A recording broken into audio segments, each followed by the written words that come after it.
I am Baldev Srivastava. Today I am going to teach you SST Chapter 1 Universe and the Earth.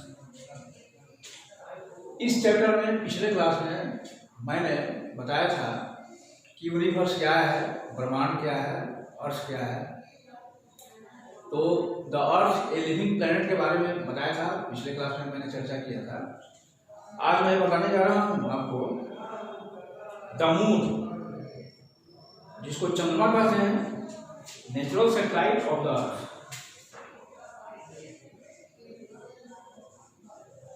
The moon a natural satellite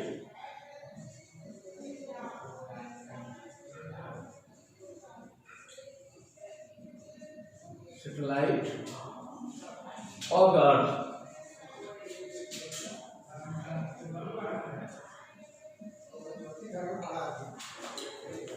Moon, a natural satellite of the earth. Satellite दो तरह के होते हैं, एक होते हैं natural satellite और दूसरा होते हैं कृत्रिम सैटेलाइट यानी आर्टिफिशियल सैटेलाइट। कृत्रिम सैटेलाइट जो होते हैं आर्टिफिशियल, उसको मनुष्य तैयार करते हैं, और नेचुरल सैटेलाइट जो है, प्राकृतिक जो उपग्रह है, इसको ईश्वर ने बनाया है। इसलिए मून को हम नेचुरल सैटेलाइट कहते हैं। The moon is also a celestial body in the space and A part of the solar system. Moon भी सोलर सिस्टम का, सौर मंडल का एक भाग है, यानी यह भी एक हेवनली बॉडी है। सेलेस्टियल बॉडी मतलब हेवनली बॉडी है, यानी moon. The moon is the only natural satellite of the earth. पृथ्वी का एकमात्र प्राकृतिक उपग्रह क्या है? मून है, एकमात्र। पृथ्वी को एक ही प्राकृतिक उपग्रह है, और सब प्लैनेट को एक से ज्यादा है, लेकिन पृथ्वी को सिर्फ एक ही नेचुरल सैटेलाइट है। It is similar in size in comparison with the earth and it is smaller. Earth के मुकाबले इसका आकार छोटा होता है। पृथ्वी की तुलना में चंद्रमा का आकार छोटा होता है। Within an interval of 15 days,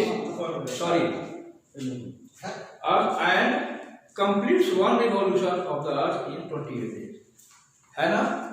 ये 28 दिनों में ये चंद्रमा जो है पृथ्वी की परिक्रमा कर देते हैं। 28 दिनों में सूर्य की परिक्रमा करने में पृथ्वी को 365 1/4 लगते हैं, यानी एक साल लगते हैं, लेकिन चंद्रमा पृथ्वी की परिक्रमा करता है, और इसको परिक्रमा करने में 28 दिन ही लग जाते हैं। The moon does not have its own heat and light. चंद्रमा को अपना प्रकाश और गर्मी नहीं होता है, हीट नहीं होता है। It shines, it reflects the light of the sun that falls on it. यानी यह चमकता है, चंद्रमा चमकता है, तो इसको अपना प्रकाश नहीं होता है, यह सूर्य से प्रकाश लेता है। सूर्य से प्रकाश लेता है, और तब पृथ्वी पर चंद्रमा का प्रकाश रिफ्लेक्ट होता है, तब चंद्रमा जो है सो चमकीला दिखाई पड़ता है। The moon appears to change its shape day by day. आप सभी देखते हैं रात में, हमेशा रात में आकाश में चंद्रमा को देखते हैं, प्रतिदिन उसका आकार घटता बढ़ता है, यानी 15 दिन तक वो घटते जाता है, और फिर 15 दिन के बाद वह फिर बढ़ते जाता है। यानी इसमें एक अमावस्या होता है और एक पूर्णिमा होता है। तो चंद्रमा की आकृति जो है, फेज जो है, ये जो है, वो जो है शेप जो है, वह घटते घटते अमावस्या तक आता है, और फिर अमावस्या के बाद से फिर घटते घटते आगे जाता है, जो फुल मून के रूप में चेंज होता है। यानी अमावस्या में बिल्कुल रात अंधेरी हो जाती है, और पूर्णिमा के दिन रात बिल्कुल पूरे रात बिल्कुल चंद्रमा का प्रकाश दिखाई पड़ता है, यानी फुल मून वह दिखाई पड़ता है। These changes are known as the phase of the moon. यानी चंद्रमा का जो यह आकार जो बदलते रहता है, शेप जो बदलते रहता है, उसको हम फेज ऑफ द मून कहते हैं। Sometimes we do not see the moon at all in the sky. कभी कभी हम चंद्रमा को आकाश में कभी कभी बिल्कुल नहीं देख पाते हैं। It is known as the new moon और द अमावस्या, जिसको हम अमावस्या कहते हैं। 2 days after अमावस्या, अमावस्या के 2 दिन बाद the lighted face of the moon increases.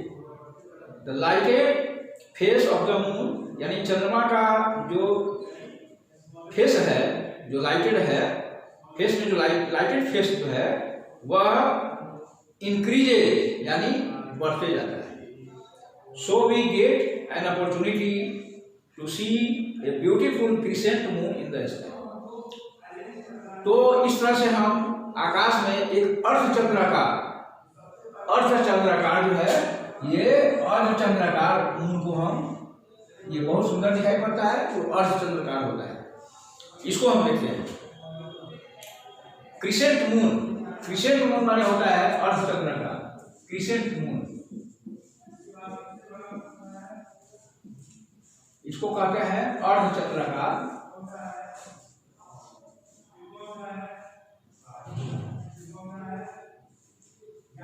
चंद्रमा, अर्धचंद्राकार चंद्रमा।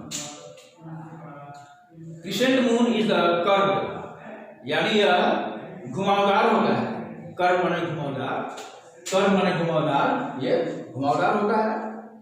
Shape of the moon that we see within an interval,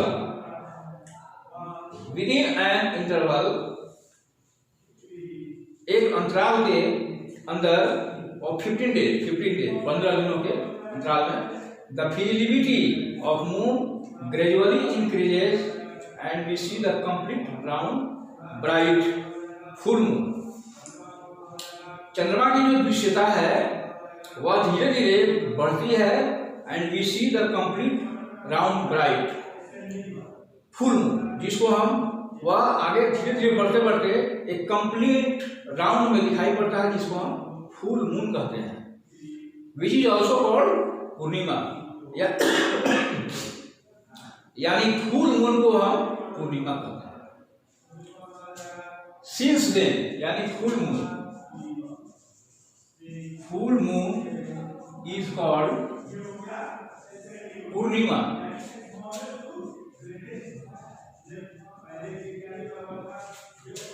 पूर्ण चंद्रमा को हम पूर्णिमा कहते हैं।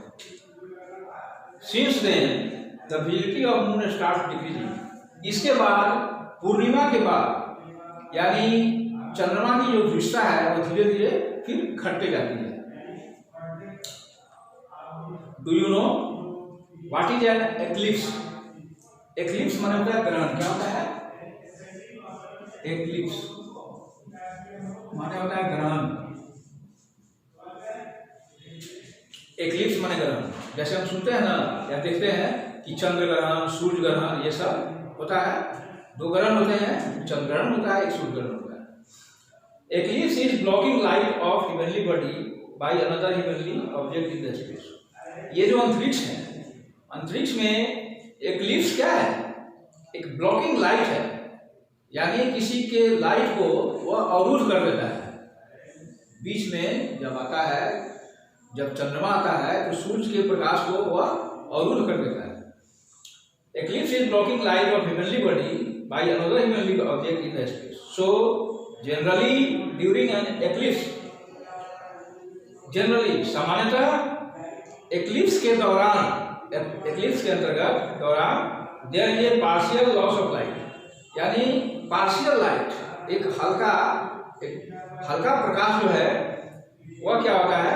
लॉस हो जाता है, यानी खो देता है, partial light. Example the solar eclipse, जैसे सूर्य ग्रहण, सोलर एक्लिप्स माने सूर्य ग्रहण। The sun is absorbed by the moon. Solar eclipse में सूर्य का प्रकाश जो है वह चंद्रमा के द्वारा एब्जॉर्ब कर लिया जाता है, उसको रोक लिया जाता है, ले लिया जाता है। और थोड़ा थोड़ा प्रकाश ही जो है सो वह कभी दिखाई पड़ता है। अब है आर्टिफिशियल सैटेलाइट। आर्टिफिशियल सैटेलाइट क्या है? एक है नेचुरल सैटेलाइट, आपको बताया मैंने, नेचुरल सैटेलाइट यानी प्राकृतिक क्या है, प्राकृतिक उपग्रह। अब है आर्टिफिशियल सैटेलाइट। आर्टिफिशियल सैटेलाइट यानी कृत्रिम उपग्रह। तो आर्टिफिशियल सैटेलाइट जिसको मनुष्य ने बनाया है, वह इसको भगवान ने मनुष्य ने बनाया है। मेनी आर्टिफिशियल सैटेलाइट, अधिकांश कृत्रिम जो उपग्रह होते हैं, have been sent into the space by the scientist, वैज्ञानिकों के द्वारा इसे स्पेस में भेजा जाता है। ये कृत्रिम सैटेलाइट जो है ये मनुष्य वैज्ञानिक बनाते हैं, उसे स्पेस में भेजते हैं। These are quite helpful to us in many ways. अनेक तरीके में, अनेक कामों में ये हमारी सहायक होते हैं। नेचुरल कृत्रिम सैटेलाइट, आर्टिफिशियल सैटेलाइट, जैसे मौसम विभाग का पता लगाना हो, इस तरह से इसमें मौसम की जानकारी देनी हो, इसी तरह से अनेक काम है, अनेक पर्पस है। अब आर्टिफिशियल सैटेलाइट जो है ये किसने बनाया? तो एक एग्जांपल है आर्यभट्ट। क्या है? Aryabhatta, an artificial satellite of India. Aryabhatta ने एक आर्टिफिशियल सैटेलाइट बनाया। Do you know? 2 एस्ट्रोनॉट्स, 2 अंतरिक्ष यात्री फ्रॉम द यूएसए। एक यूएसए नेम्ड नील आर्मस्ट्रॉन्ग। एक जो एस्ट्रोनॉट जो अंतरिक्ष यात्री हैं यूएसए हैं, उनका नाम है Neil Armstrong. And Edwin Aldrin landed on the moon. और एडविन आल्ड्रिन जो है वह वे लोग दोनों चंद्रमा पर उतरे, लैंड किए, उतरे। They took many photographs of the earth from the space. उन्होंने अंतरिक्ष से ये फोटोग्राफ्स ऑफ द अर्थ, पृथ्वी की अनेक तरह से फोटो लिए of the earth from the space and brought back the samples of rocks from the moon. और चंद्रमा से चट्टानों का कुछ सैंपल इन्होंने लिया। कौन? तो आर्मस्ट्रॉन्ग एंड एडविन आल्ड्रिन, ये सब चंद्रमा की धरती पर उतरे और वहां से कुछ नमूना लिए, सैंपल लिए। अब आइए इंडियन एस्ट्रोनॉट्स, भारतीय अंतरिक्ष यात्री, Indian astronauts.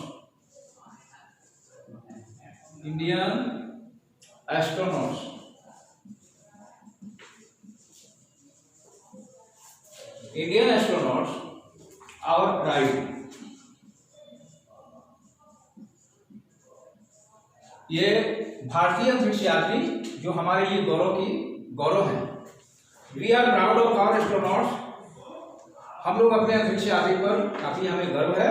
The Indian astronauts Rakesh Sharma, Kalpana Chawla and Sunita Williams got an opportunity to go into space. इन्हें एक अवसर मिला स्पेस में जाने के लिए। तो ये जो है भारतीय अंतरिक्ष यात्री हैं जिन पर हमें काफी गर्व है। और राकेश शर्मा जब ऊपर गए थे तो उनसे पूछा गया था कि हमारी पृथ्वी कैसी है। उन्होंने बताया कि पृथ्वी बहुत ही सुंदर है ना। तो ये आपका फर्स्ट चैप्टर समाप्त हुआ और अगले फिर नेक्स्ट में चैप्टर 2 पढ़ाएंगे। Thank you, have a nice day. I wish you all the best.